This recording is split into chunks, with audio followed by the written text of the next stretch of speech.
Hi investors, welcome to SOIC.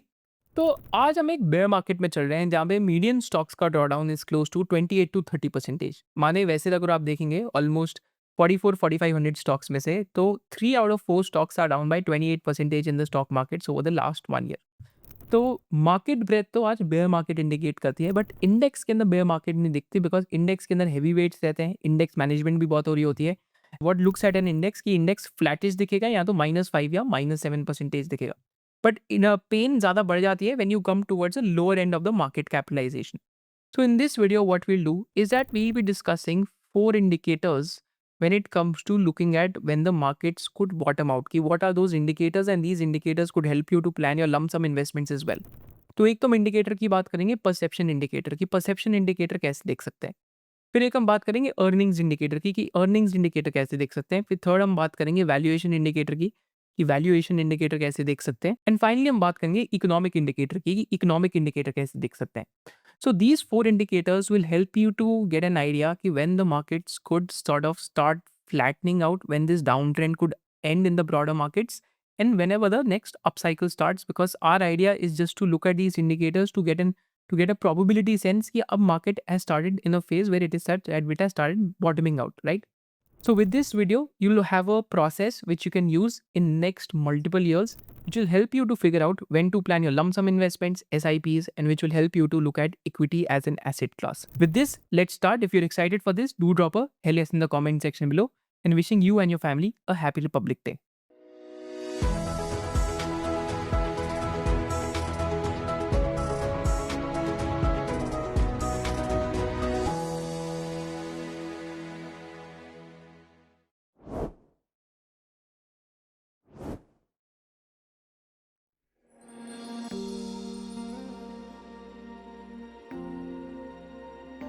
तो अब हम डिफरेंट इंडिकेटर्स देखते हैं which can help us to spot the market bottoms. तो यहाँ पे 4 इंडिकेटर्स हैं। एक तो परसेप्शन इंडिकेटर है, एक अर्निंग्स इंडिकेटर है, एक इकोनॉमिक इंडिकेटर है और एक वैल्यूएशन इंडिकेटर है। तो पहले हम स्टार्ट करते हैं परसेप्शन इंडिकेटर से, which will help us to spot when the market is bottoming out. तो परसेप्शन इंडिकेटर में पहला हमारा एक क्वेश्चन आता है कि are we in a bear market today. एक तो पहला सबसे इंपॉर्टेंट क्वेश्चन यही है, क्योंकि ये क्वेश्चन इसलिए अराइज करता है क्योंकि अगर आप निफ्टी 50 देखेंगे तो I think peak state is down by 4-5%, right. Even अगर आप थोड़े से लार्ज कैप इंडिसेस देखते हैं तो किसी का भी जो फॉल है डबल डिजिट के अंदर नहीं है। स्मॉल कैप इंडेक्स का जरूर डबल डिजिट के अंदर फॉल दिखता है फ्रॉम 52 वीक है। बट काफी बारी क्या होता है कि जो मीडियन ड्रॉडाउन होता है, like that is what basically reveals the truth about the type of bear market we are in today. Because index के अंदर तो काफी बारी जो लार्ज नेम्स होते हैं उनमें इतना ड्रॉडाउन नहीं आता, बट मार्केट ब्रेथ में ड्रॉडाउन है। I think it is fair to say कि काफी लोगों के पोर्टफोलियोज 10 to 25% के रेंज के बीच में डाउन जरूर रहे होंगे लास्ट 2-3 मंथ्स में from the all time highs.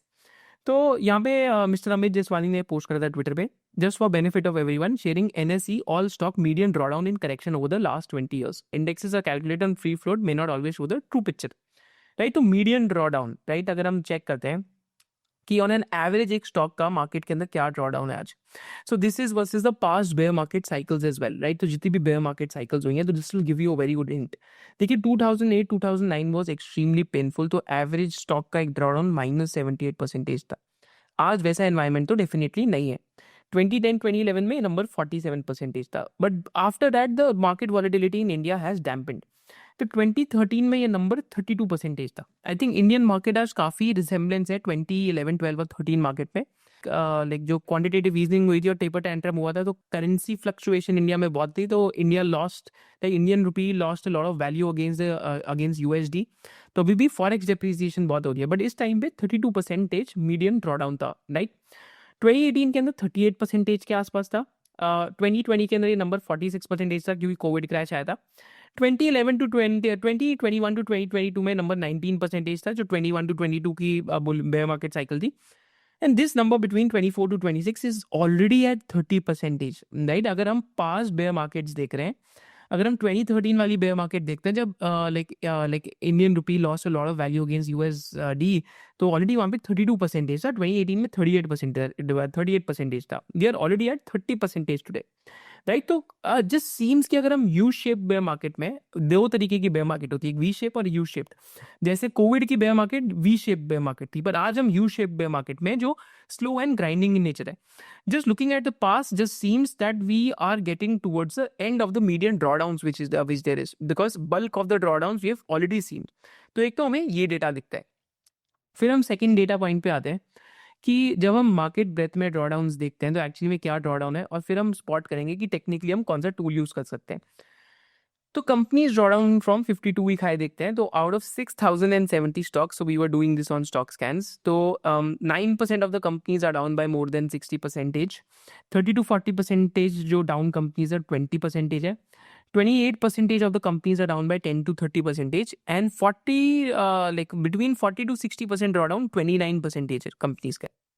तो बेसिकली अगर लिस्टेड यूनिवर्स में देखते हैं तो 38% of the companies have drawn down by more than 40%, and at least 48% of the companies have drawn by more than 10%, 10 to 40% के range के अंदर। Only 14% of the companies are down by less than 10%, right? And usually these are large caps or ultra giant caps like HDFC Bank or all those type of companies, because वहाँ पे institutional buyers हमेशा रहते ही हैं। तो this is the state of the Mr. Market today, right? तो this is Indian indices, right? तो अगर Indian indices देखते हैं तो लास्ट 1 ईयर में निफ्टी रियल्टी -13% है, निफ्टी इंडिया टूरिज्म -10% है, NSE इमर्ज इंडेक्स जो माइक्रो लाइक SME इंडेक्स -18 है, right? And similarly, if you check, even the Nifty IT is down by 11%, and only 2-3 indices are up. One is capital markets, Nifty auto, and Nifty mobility. Whereas अगर आप overall Nifty का return comparison करते हैं versus the world, now this is where the bear market gets even more painful, because the problem या फिर the thing is कि globally we are in a massive bull market, right? तो even precious metals are in a bull market, almost all the world markets are in a bull market। अरे India 2023 के अंदर एक बहुत strong bull market में थी जब globally markets were suffering, तो आज वो एक रिवर्जन टू मीन हो गया है। अगर आप ईयर टू डेट परफॉर्मेंस देखते हैं, राइट, तो Nifty 50 is right there at the bottom quartile. Whereas अगर आप कॉस्पी इंडेक्स देखते हैं जो साउथ कोरिया का इंडेक्स है जिसके अंदर एसके हाइनेक्स और सैमसंग है, जैसे हम लोग एसके हाइनेक्स हमने अपने ग्लोबल रिसर्च में एक टाइम पे डाला था report, because the stock used to trade at single digit P, right. तो मेमोरी चिप की सुपर साइकिल आई, अंदर company went through the moon, and it was 40% of the overall KOSPI index. Taiwan weighted index देखेंगे जिसके अंदर TSMC largest is there, तो year to date 10% बढ़ा है, 1 ईयर 35% बढ़ा है। इवन बुडापेस्ट इंडेक्स देखेंगे 46% अप है। निकाय 225 जो जापानीज इंडेक्स है, even year to date is up 7%। And even if you check other indices like Shanghai index भी देखेंगे तो 1 ईयर में 27% अप है, and year to date 4% up है। तो इंडिया लास्ट 1 ईयर में has been one of the worst performing markets. Emerging markets के against our underperformance over last 18 months has been of historic proportions. इतना under performance India में 2010 से नहीं रहा, राइट, but these are the times which don't last as well. तो यही मैं आपको कहूँगा, ये रिवर्जन टू मीन के फिनोमिना होते हैं, और ये रिवर्जन टू मीन हम कैसे पकड़ सकते हैं। तो हम पहले परसेप्शन इंडिकेटर पे चलते हैं। अभी तो हमने एस्टैब्लिश कर दिया कि हम एक फर्मली बेयर मार्केट में, क्योंकि रिलेटिवली हम वर्ल्ड मार्केट से वीकर है, right. Median drawdown is like 30% plus, right. तो 30% का मीडियन ड्रॉडाउन है। And thirdly sentiment is also very negative amongst retail investors and amongst a lot of investors, because people just haven't seen money being made over last 18 to 20 months, right. तो small cap index का return last 2 years का अब zero है, right, which is how markets are. Returns are lumpy in nature, right. कभी कभी एक 4 साल का रिटर्न 1-2 साल में आ जाता है, तो अगर 2 साल में कोई रिटर्न नहीं बना तो हो सकता है कि next 1-2 years could be much better, right? Because 2 years have been sluggish in nature. तो now let's come to perception indicator। तो पहला perception indicator हम पकड़ेंगे मार्केट के बॉटमिंग आउट पकड़ने का, that is 200 DMA। तो बेसिकली पहले तो सिंपल मूविंग एवरेज समझते हैं। तो 200 डेज सिंपल मूविंग एवरेज क्या होती है? ये एक लॉन्ग टर्म मार्केट ट्रेंड का एक इंडिकेटर होती है for stocks and other instruments. Basically ये मूविंग एवरेज होती है, आपको बताती है कि क्या इंडेक्स अप ट्रेंड में या डाउन ट्रेंड में, with potential support and resistance level. And इससे क्या एक इंटरेस्टिंग चीज़ होती है कि बेसिकली जो लास्ट 200 डेज का एक एवरेज है उसका प्राइस निकाल के मूविंग एवरेज बनाई जाती है। तो हम 200 डे EMA देखेंगे, एक्सपोनेंशियल मूविंग एवरेज, जिसमें रीसेंट प्राइस को ज़्यादा वेटेज दी जाती है। अब ये डेटा बहुत ही इंटरेस्टिंग डेटा है, because this data will help you to understand कि what is happening in the markets today. तो हम यहाँ पे स्टॉक स्कैन्स में आते हैं। तो again this is what stock scans looks like, and stock scans में हम लोग यहाँ पे एक टूल पे आते हैं, that is market dashboard, right. तो मार्केट डैशबोर्ड यहाँ पे ओपन करेंगे, एंड मार्केट डैशबोर्ड में अगर आप देखेंगे तो ये आप मैक्सिमम भी कर सकते हैं, राइट, लास्ट 3 ईयर्स का भी देख सकते हैं, लास्ट 1 ईयर का भी देख सकते हैं। तो I think overall Nifty 50 peak से has drawn down by almost, अगर आप चेक करते हैं 26,147 से ऑलमोस्ट 5-6% का ड्रॉ डाउन है। निफ्टी 500 का देखते हैं तो 24,099 से 22,706 6-7% का ड्रॉ डाउन है। निफ्टी स्मॉल कैप जो 18,000 पीक था is down to 15,315 today, which is again like almost drawdown of 15 odd percentage, right? तो 15% के आसपास का ड्रॉडाउन है। But now let's come towards this important data, जो मैं पहला इंडिकेटर है, हमें बता दें कि परसेप्शन क्या है आज मार्केट में। अगर मेरे को एक डेटा देखना हो टेक्निकल एनालिसिस में से to check where the markets are as a long term investor, I'll just check these data points. One is stocks with price above 200 DMA. Right, तो 200 DMA एक बहुत ही इंपॉर्टेंट मेट्रिक हो जाता है मार्केट्स के लिए। 200 DMA एक इंपॉर्टेंट मेट्रिक क्यों है? Because it's the long term moving average and gives us an idea कि where we stand in the market cycle. So अगर अब मैं इसको मैक्सिमम करूं तो आपको यहाँ पे दिखेगा, जब जब 200 DMA बिलो 25% या बिलो 20% गई है, तब तक मार्केट के अंदर एक सस्टेनेबल बॉटम की फॉर्मेशन होनी स्टार्ट हुई है। मैं आपको एग्जांपल्स देता हूँ पास से, राइट। तो पास्ट में अगर आप एग्जांपल देखते हैं 2016 में, तो यहाँ पे देखते हैं तो this number was close to 12 to 14% in February 2016, right. तो इस टाइम पे markets were again bearish and this was a very good time to do lump sum type investments, right. अगर हम यहाँ देखते हैं तो February 2016 के अंदर आप चेक करेंगे तो यहाँ पे मार्केट का एक बॉटम बन गया था। निफ्टी 50 में देखेंगे तो एक बॉटम बना था 6,981 का। उसके नेक्स्ट 1 ईयर के अंदर निफ्टी 50 कहाँ रैली करी, अगर हम 2017 फरवरी तक देखते हैं तो Nifty 50 was at 8800 and it formed a bottom at 6900। तो ऑलमोस्ट 30 to 40% रिटर्न निफ्टी 50 के अंदर बना था। सिमिलरली आई थिंक यहाँ पे स्मॉल कैप का डेटा नहीं है, वैसे अगर आप निफ्टी 500 देखते हैं तो तब 558-53 पे थी and then it rallied in the next 2 years. Similarly अगर हम ये 200 DMA का डेटा देखते हैं एंड इफ वी अगेन, ये कोविड का फ्लैश क्रैश था वैसे, बट अगर आप चेक करते हैं 2019 साइकिल में, जब 2018 में बॉटम्ड एट 17%, उसका क्योंकि चॉपी मार्केट थी तो 2-3 बारी यहाँ पे टेस्ट हुआ, बिलो 20% के आसपास गया, thrice it went to below 20%, right. तो अगर आप यहाँ चेक करते हैं this is 29 October 2018, right. So 29 October 2018, तो 2018 के अंदर आते हैं एंड 2018 के अंदर हम आगे चेक करते हैं तो this was a price point जहाँ पे 10,473 की निफ्टी हो गई थी।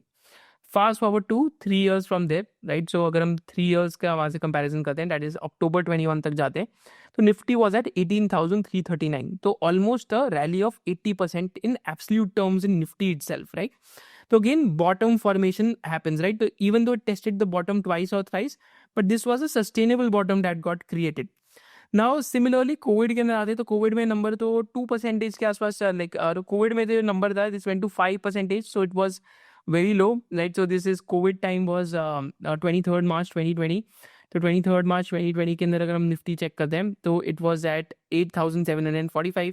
Fast forward to again 18 months, Nifty more than doubled. Similarly हम रीसेंट मार्केट बॉटम्स में ट्रैक करते हैं इस डेटा को, राइट। सो अगेन अगर हम यहाँ पे चेक करते हैं, so this number fell below 25% in 24 June and then it again tested this 35% mark in 2023। But 24 जब ये नंबर 24% के आसपास आया था, बिलो 25% गया 22 जून को। तो यहाँ पे हम चेक कर सकते हैं 22 जून के आसपास क्या हुआ है यहाँ पे। तो Nifty was at 15,294। Fast forward to again 2 years अगर आप चेक करेंगे तो निफ्टी हिट 26,179, तो ऑलमोस्ट 60% और return in Nifty index itself. Now recent times में ट्रैक करते हैं when this data fell below 25%, अभी 20% के तेज के बिलो आ जाए तो और भी बढ़िया हो जाता है, right. So Nifty fell to 14% on 24 February 2025, तो 24 February 2025, तो 22,125, right? This was a nifty level. Now this is less than this is close to 1 year and fast forward to 1 year levels. Again nifty has given almost a return of 14 to 15% from there. Peak पे almost 18% के आसपास return था, right. So this is a very potent tool to use. Stocks with price above 200 DMA, because जब long term moving averages के नीचे entire market जा रही है, राइट, अगर ये नंबर बिलो 20% जा रहा है, it's a wonderful time to do ETF investing, mutual fund investing, stock investing, buying the fear, buying the dip, because what happens, everyone is crying wolf, right? Because wolf is already there in the prices. So it's a wonderful time where a lot of fear is baked into the prices. आज देखते हैं तो ये number 22% आ गया, 25% के below चला गया तो ऑलरेडी लुक्रेटिव होने लग गया है। पर ये नंबर अगर अगेन आप ट्रांचेस में अगर सपोज ये 20% के बिलो आता है तो one can look at suppose अगर 3 ट्रांचेस में डिप्लॉय करना है तो 22% पे वन ट्रांच, 18 to 19% पे second tranche and maybe final tranche at 15% because you can not perfectly time the bottoms. पर अगर किसी और को और भी एडवेंचरस होना है, अगर ये नंबर बिलो 20% आता है तो 3 ट्रांचेस के बीच में इन्वेस्टमेंट्स प्लान कर सकते हैं below 20% when ever stocks above 200 DMA fall. So a wonderful tool to use, right? So it gives you a lot of idea about the fear in the market, because if you use it with the Nifty 50 price and if you just track it, so historically this has been a wonderful tool which gives you an idea. Because see today also अगर हम 52 week लोज देखते हैं और अगर मैं maximum data देखता हूँ तो हम 52 वीक लोज की फॉर्मेशन देखते हैं तो 35% of the listed universe has started forming 52 week lows, right? So 1/3 of the all listed stocks are forming 52-week lows. This number went to almost 37% in February 2025. Past की bear markets देखेंगे अगर आप 2016 के अंदर देखते हैं जब फरवरी में इवेंट हुआ था तो 43% ये नंबर था। Then like this was the IL&FS crisis, तो ये नंबर 53% के आसपास था, राइट? सो 50% था नंबर कोविड के अंदर एक्चुअली में। तो we are in a choppy bear market, right? So maybe we are getting towards the end of that, maybe another 3 to 6 months, but data is indicating is that ki fear in the market is increasing, and if this 200 DMA data again dips towards below 20% mark abhi kyunki already 22% pe aa gaye, to tranches mein it makes a lot of sense to look at mutual funds, index funds, maybe some other interesting stocks with valuations have corrected.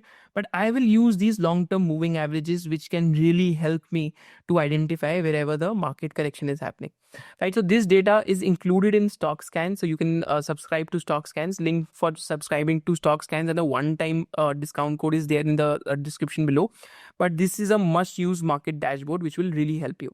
Similarly 100 DMA के नीचे देखते हैं तो आज ये number 16% आ गया, right? तो last 100 day की मूविंग एवरेज है, राइट? मार्च के अंदर ये लाइक 9%, फरवरी में 9% आ गया था, अभी 16% आ गया। कोविड लोज में 3% था, वेराज 2019 में नंबर 18% था, 2018 के अंदर ये नंबर 12% था। तो ऑलरेडी 100 DMA का अगर हम डेटा चेक करते हैं तो हम 16 के आसपास आ गए। तो again if it corrects further 3-4% from here तो even 100 DMA will fall drastically and 200 DMA will finally go below 20% where it will start looking very, very attractive, right? So first indicator for spotting bear market bottom is look at 200 DMA and look at 100 DEMA and make a combination of them along with looking at where the Nifty 500 or Nifty 50 is, because Nifty 50 has also gone below 200 DMA, which is a long-term moving average. So whenever it goes below 20%, fear in the market grips, right? बहुत panic creation होती है and यही time होता है एक lump sum investor के लिए, एक लॉन्ग टर्म इन्वेस्टर के लिए, एक SIP इन्वेस्टर के लिए अपनी यूनिट एलोकेशन बढ़ाने का, क्योंकि equity as an asset class की क्या ब्यूटी है, it gives you a lot of opportunities for the long term. So this is one of the first indicator, that is a perception indicator. इसके बाद हम चलेंगे towards the second indicator. Now just before going forward, we believe 2026 like all the other years is a year of learning. And learning क्या होनी चाहिए, जब market sideways होती है या बेयर मार्केट होती है तो अपने लर्निंग पे और भी ज़्यादा एफर्ट लगाना चाहिए। तो as a part of SYC membership what we do is that we have different levels in the course. So level 1 में हम सिखाते हैं all about financial literacy and how you can build your own financial plan. Level 2 में भी teach you all about fundamental analysis, कि fundamental analysis different businesses का कैसे करें। लेवल 3 में भी teach you all about how to find intrinsic valuation of businesses, जिसकी हम एक और वर्कशॉप कराने वाले 19th को। एंड इसके साथ साथ लेवल 4 में भी teach you when to sell a stock. Level 5 में भी teach you all about screening for businesses and level 6 में भी teach you about how to go about sectoral analysis, या डिफरेंट सेक्टर्स को हम कैसे एनालाइज कर सकते हैं। And as an added bonus there are 2 added bonus, कि एक master class in investing using AI is a course that we have made which is an added part of SYC membership. And इसके साथ साथ एक और added bonus है कि हम एक TVGP करके हमारा एक कोर्स है, theme valuation growth and promoter, जिसमें हम चेकलिस्ट बेस्ड इन्वेस्टिंग अप्रोच सिखाते हैं, which is also a part of the SYC membership under the crash course. And also what we do is that in every 14 to 15 days we just do a top down session कि market का क्या लगता है, कि what is happening with the stock markets top down, कि index में क्या हो रहा है, earnings growth में क्या हो रहा है, and different sectors या हम broadly economy में क्या चल रहा है। If you want to register for the SYC membership, the link to register is there in the description box below, and you can use a one-time coupon code which will give you one-time discount to the intrinsic value in the month of January. With this let's go back to the video. अब हम चलते हैं towards the second and third indicator. तो second indicator है earnings indicator and साथ साथ हम valuation indicator और इकोनॉमिक इंडिकेटर की साथ में डिस्कशन करेंगे। तो टोटल में 4 इंडिकेटर्स रहेंगे। फिर पहले हम डिस्कशन करते हैं अर्निंग्स इंडिकेटर का। तो जो अर्निंग्स देखते हैं, जो अभी तक Q3 FY26 रिजल्ट्स की आ रही है, तो अभी तक लाइक जो कंपनीज ने रिजल्ट्स डिक्लेयर करे हैं, तो 251 कंपनीज की पॉजिटिव प्रॉफिट ग्रोथ है, 148 कंपनीज की नेगेटिव प्रॉफिट ग्रोथ है, 15 की न्यूट्रल है। Operating profit growth close to 11.5% है। Now how does it stack up to Q2 FY26? तो Q2 FY26 में on an average 9% earnings growth थी फॉर NSE 500। तो अर्निंग्स ग्रोथ स्लाइटली इंप्रूव हो रही है। तो अभी हम यहाँ क्या करेंगे कि मैं आपको इंडेक्स पे लेके आता हूँ, राइट। तो वैसे हम लोग ये स्टॉक स्कैन्स में भी सिमिलर बिल्ड कर रहे हैं, जो बहुत एक डिटेल्ड इंडेक्स होगा डिफरेंट सेक्टर्स का। पर दिस इज मनी कंट्रोल का फ्री प्रीव्यू के लिए अर्निंग्स ट्रैकर है। तो रिजल्ट सो फार देखते हैं। तो 429 कंपनीज ने रिपोर्ट करें रिजल्ट्स आउट ऑफ 5014, जिसमें से रेवेन्यू ग्रोथ 12% है और नेट प्रॉफिट ग्रोथ 10% के आसपास की नेट प्रॉफिट ग्रोथ आई है। विराज अगर हम और बाइफरकेट करके इस नंबर को देखते हैं, तो कि ऑलमोस्ट अगर हम यहाँ चेक करते हैं, तो निफ्टी 50 की अभी -2% के आसपास डी ग्रोथ है, बिकॉज लेबर कोड की वजह से 3 to 5% ऑफ अर्निंग्स हैव बीन लॉस्ट। जो न्यू लेबर कोड आया है, तो उसकी वजह से कंपनीज प्रोविजन दे रही है ग्रेजुएटी के, राइट। वेराज अगर आप लार्ज कैप को देखते हैं तो 4% नेट प्रॉफिट ग्रोथ है। मिड कैप के अंदर फिर it is the leading index, 26% profit growth है। स्मॉल कैप पे भी एक बिनाइन बेस पे 36-37% प्रॉफिट ग्रोथ दिख रही है, but I think still mid cap index is showing 15% top line growth for the companies that have reported results and gross profit growth of 24%, net profit growth of almost 26%, right. So mid cap index is like the one of the indices जहाँ पे growth is still faster versus largely the market, right. Because small cap index में क्या होता है, एक दो companies की जो अर्निंग्स होती हैं वो अगर लेफ्ट या राइट हुई तो again the index changes. But जैसे स्मॉल कैप इंडेक्स में भी देखेंगे तो companies like Karur Vysya bank had good numbers, right. Similarly Nuvama wealth देखते हैं तो in spite of the Jane Street issue it reported decent numbers. तो यहाँ पे अगर आप ब्रॉडली आगे देखेंगे तो Aditya Birla AMC, right, even like नीचे जाके अगर आप चेक करेंगे IIFL फाइनेंस, तो सिलेक्टिवली अर्निंग्स अच्छी हैं। जैसे उज्जीवन की भी अर्निंग्स अच्छी हैं। तो अभी भी सिलेक्टिव मार्केट ही है स्मॉल कैप के अंदर। मिड कैप स्पेस में देखते हैं तो मिड कैप स्पेस पे MCX की एकदम ब्लॉकबस्टर अर्निंग्स आई थी, लॉरस लैब्स की ब्लॉकबस्टर अर्निंग्स थी, right? So some of these companies which have reported results in the mid cap space have done earnings have been really good. जैसे JSW Energy की अच्छे numbers आए थे, right? तो like even Piramal Finance had very good numbers, right? तो mid cap space में earnings are still decent to good.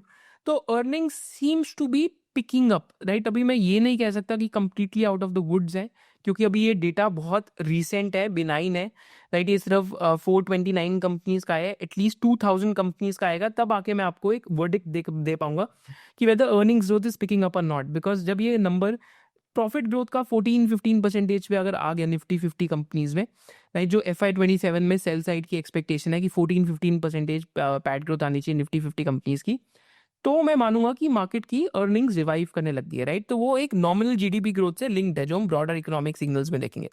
तो ये तो हमारा अर्निंग्स का इंडिकेटर है कि what is happening to the earnings today, right. तो earnings today is like 10% PAT growth, which is still better than the last quarter till now. Last quarter was 9% PAT growth, right, for Nifty 500 companies.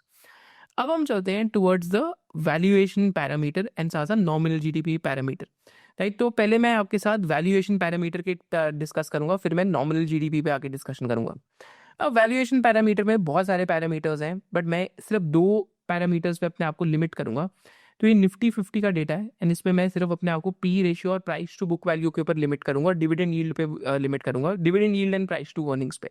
तो dividend yield अगर हम check करते हैं, तो जब ये February type market I थी India के अंदर, जहाँ से Nifty 50 gave almost return of 15 to 20%, since then dividend yield of the index hit 1.46%, right. Similarly जब लास्ट टाइम मार्च 2023 के बाद बुल मार्केट स्टार्ट हुई, तो डिविडेंड यील्ड 1.4% के बियॉन्ड थी, right.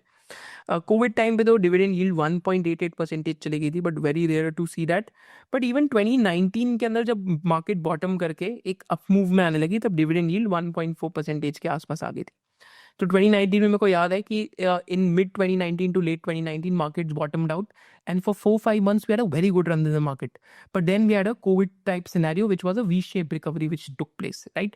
So but I think this 1.4 percentage number, right, so whenever dividend yield crosses 1.4 percentage, जो भी 1.37 percentage के आसपास, I think recently 1.32 थी, but I think जैसे जैसे कंपनीज के रिजल्ट आ रहे हैं, अगर ये डिविडेंड यील्ड यहाँ से अगर इंडेक्स में 3-4% भी करेक्शन आती है, if this data goes towards 1.4 percentage 1.39 percentage, then things will start looking more interesting again, right? तो बीच में 1.37 परसेंटेज के आसपास आ गई थी 12 जैन को. सिमिलरली हम यहाँ पे पी रेशियो का चार्ट देखते हैं. Again I don't believe in P ratio blindly, I believe in earnings, इसलिए मैंने यहाँ पहले आपको अर्निंग्स ग्रोथ दिखाया. तो पी रेशियो फरवरी 2025 में अगर आप चेक करते हैं तो 19.67 to 20 लग गई थी इंडेक्स पे, राइट. अभी पी रेशियो इस टाइम पे 21.76 आ रखी है. जब हम मार्च 2023 के अंदर मार्केट बॉटम करी थी, तो मार्च 2023 में अगर मैं आता हूँ तो पी रेशियो अगेन उस टाइम पे 20 के आसपास थी, राइट. बीच में एक बारी 19.97 के आसपास आ गई थी, राइट. तो 19.5 to 20.5 seems to be the golden standard for the valuation metric, जहाँ पे एकदम bottom formation in the market starts, right. अभी पी रेशियो के साथ चैलेंज क्या हो सकता है, बिकॉज ये ग्रेटुइटी लाइक प्रोविजंस के चक्कर में निफ्टी 50 अर्निंग्स गिर रही है, तो पी रेशियो आर्टिफिशियली 2-3% से एक्सपैंड हो सकती है. तो मे बी आप 19-20 की जगह ये नंबर अगर 20.5 to 21 के बीच में है, तो एक इंटरेस्टिंग मार्केट इन्वायरमेंट और भी बन सकता है कि जहाँ पे रिस्क रिवॉर्ड बहुत लुक्रेटिव हो जाएगा. अभी लुक्रेटिव होने लग गया तो और सुपर लुक्रेटिव हो जाएगा, राइट. तो अगर आप लाइक कोविड में चेक करते तो कोविड के अंदर तो नंबर 18 के आसपास आ गया था, राइट. लाइक जो अगेन बीच में so this number has remained very elevated over the years, but now we are in an environment where this, if it gets controlled, if it goes towards 20.5 to 21 times, so it will be a lucrative market, right. 20.5 to 21 क्यों कह रहा हूँ, क्योंकि 2-3-4% से Nifty 50 companies के PAT पे impact है because of the new labour law, जिससे बेसिकली ग्रेटुइटी लाइक प्रोविजंस है, तो उस चक्कर में आपको देखना पड़ेगा.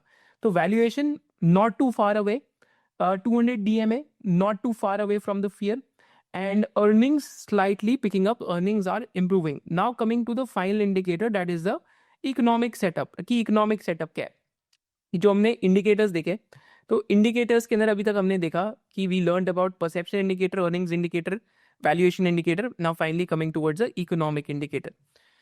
तो economic indicator देखते हैं, तो देखिए जीडीपी, जो नॉमिनल जीडीपी ग्रोथ होती है, वही कंट्री की सेल्स ग्रोथ डिसाइड करती है usually, because nominal GDP growth is what, real GDP plus inflation. तो इक्विटी मार्केट्स के रिटर्न्स जनरली पुअर हो जाते हैं अगर nominal GDP growth rate reduce हो जाए. तो यहाँ पे हम चेक करते हैं. Now this is an interesting data point कि अगर आप 2022-2023 के अंदर नॉमिनल जीडीपी ग्रोथ रेट देखते हैं इंडिया की, तो 18.9 थी, which was a multi year high, and 14% थी.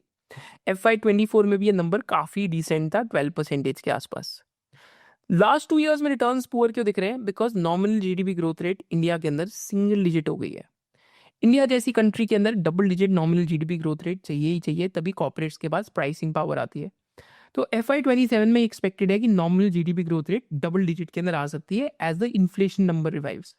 तो आपको अपने आप से एक ही चीज़ ट्रैक करनी है, इन्फ्लेशन जिस दिन 4% हो जाएगी और रियल जीडीपी अगर 6-7% पे ग्रो करेगी, तो nominal GDP growth rate economic indicators में again is the metric to track in India right now, right sir, the metric to track, right. Similarly other metrics में यूएसडी वर्सेस आईएनआर एक और metric है जो आप track कर सकते हैं, बिकॉज जब भी यूएसडी जब भी आईएनआर रैपिडली डेप्रिसिएट होता है अगेंस्ट यूएस डॉलर, राइट, तो foreign institutional selling picks up, right. अगर आप यहाँ चेक करेंगे, जब भी एफआईआईज ने बेचा है, जैसे जुलाई 2025 में 47,000 करोड़ की सेलिंग थी, निफ्टी वॉज डाउन 3%.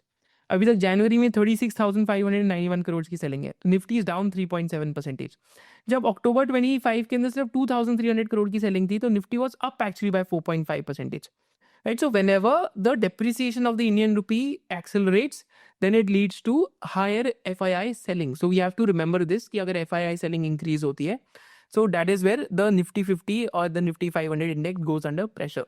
तो आपको इंडियन रुपी वर्सेस जो यूएस डॉलर है, वहाँ पे अगर डेप्रिसिएशन रेट स्लो होता है, बिकॉज डेप्रिसिएशन रेट कैसे स्लो हो सकता है, एक तो आपकी अर्निंग्स पिकअप कर जाए, नॉर्मल जीडीपी पिकअप हो जाए, तो अगेन आपकी अगर अर्निंग्स अगर कॉर्पोरेट इंडिया की 14-15% आने लग जाती है, तो अगर INR USD से हर साल 3.1% पे डेप्रिसिएट करे ऑन एन एवरेज, तो Indian markets again become lucrative. पर लास्ट 1 ईयर में जैसे अर्निंग्स अगर 8-9% थी, तो 7% के आसपास सिर्फ INR और USD डेप्रिसिएशन थी, तो Indian markets weren't lucrative. That's the truth of the matter, right. But अगर गोइंग फॉरवर्ड, अगर FY27 से normal GDP growth rate revive करती है, हमें वो ट्रैक करना है इकोनॉमिक इंडिकेटर में, तो आपकी corporate earnings growth rate will start expanding. So that will make it very interesting कि for foreigners, again for FII investors, India will start again looking interesting, because foreign institutional investors, they don't have tied up capital to the domestic market, they have global capital. They can go to South Korea, Indonesia, Vietnam, Malaysia, and even India के अंदर they can invest. But again, and also we have to वैसे track के, अगर budget के अंदर कोई LTCG provision आ जाता है जिससे टैक्सेशन लोअर हो जाता है फॉरेन इंस्टीट्यूशनल इन्वेस्टर्स के लिए, right? So this is one of the ratios to track, because like globally if you check, तो last 1 year में और last 18 months में India has been like one of the worst, actually the worst performing market globally, right? So this is there to track when it comes to the macro indicators. What are the two macro indicators to track? Normal GDP growth rate and USD versus INR growth, right? तो USD versus INR देखते हैं. Now before I go towards the conclusion, ये Jiten Parmar sir ने लिखा था कि there is nothing wrong in the quest to buy at the bottom, but reality is it cannot be done consistently. Many keep asking, is there another 15 to 20% like downside? I don't know. इन्होंने कहा कि if I find value now, I buy with room to add more on further downfalls, but one must have conviction to average down. In small and micro caps, buy only when you see a minimum 2 times in next 3 to 4 years. Otherwise, don't buy. And when the goal is 2x or more, 15 to 20% falls don't matter. Remember, seeds of mistakes are sown in bull markets. Seeds of wealth are sown in bear markets. Today we are in the latter market where you sow the seeds of where you sow the seeds of wealth, which can really help you in the next bull market. तो conclusion की अगर हम बात करें, तो today stocks above 200 DMA at 22%, sustainable bottoms between 15 to 20%. Market starts looking sentimentally bottoming out at 25% or below. Nifty P is at average today. Earnings are improving slightly. We are still in the early stage of earnings. Nominal GDP set to be in double digits after 2 years in FY27. Macro variables to track: USD versus INR. If trade deal happens, so again that will be very beneficial for the Indian rupee. And choppy market, but we are getting to the end stages क्योंकि एक U-shaped bear market है. तो choppy market के हो सकता है हम अभी end stages पे आ रहे हो. So this was the analysis on all the indicators that signal bear market bottoms, and namely what were the four key indicators that we discussed in this session were perception indicator, earnings indicator, economic indicator and valuation indicator. इसके साथ साथ towards the conclusion of the video पे चलते हैं. So in conclusion of this video, हम लोग ये देख सकते हैं कि हमने इस वीडियो के अंदर डिस्कस करा कि कैसे एक वाइलर मार्केट आज एक बेयर मार्केट के अंदर है, and what are those indicators that can help you to spot if the market has started bottoming out or not. Perception indicator में हमने above 200 DMA, above 50 DMA, above 100 DMA and above 10 or 20 DMA stocks देखे, and हमने historically देखा कब market usually bottom out कर जाती है when maximum fear is there in the market. Secondly हमने देखा कि अर्निंग्स के इंडिकेटर क्या होते हैं कि ब्रॉडली जब अर्निंग्स ग्रोथ का रिवाइवल आए तब market starts bottoming out, and earnings growth के इंडिकेटर के साथ साथ हमने इकोनॉमिक ग्रोथ का इंडिकेटर देखा कि normal GDP growth rate revive करना क्यों इंपॉर्टेंट है. एंड फाइनली हमने वैल्यूएशन इंडिकेटर्स देखे कि what are those valuation multiples that one has to look at on overall basically market indexes की इंडेक्स की क्या वैल्यूएशन होनी चाहिए. So these are the 4 indicators that we discussed which can help you to perceive whenever the earnings or whenever the market starts bottoming out and whenever a decent uptrend or even a mild uptrend might start. We don't know, we can't predict, but what we can do is we can prepare, because if we are prepared using these indicators, so we'll know where do we stand in the market cycle today. Hopefully you loved this video and you will use these learnings for the times to come. If you will, do drop a super yes in the comment section below and make sure that you subscribe to the channel. With this, I'll see you in the next business analysis of SOIC, which will be on a macro trend that is of commodities and gold, and this will be a must watch video because it will give you a complete clarity कि gold, commodities इन सारी चीज़ों को आप कैसे देख सकते हैं. Thank you so much for joining the SOIC channel. जय हिंद.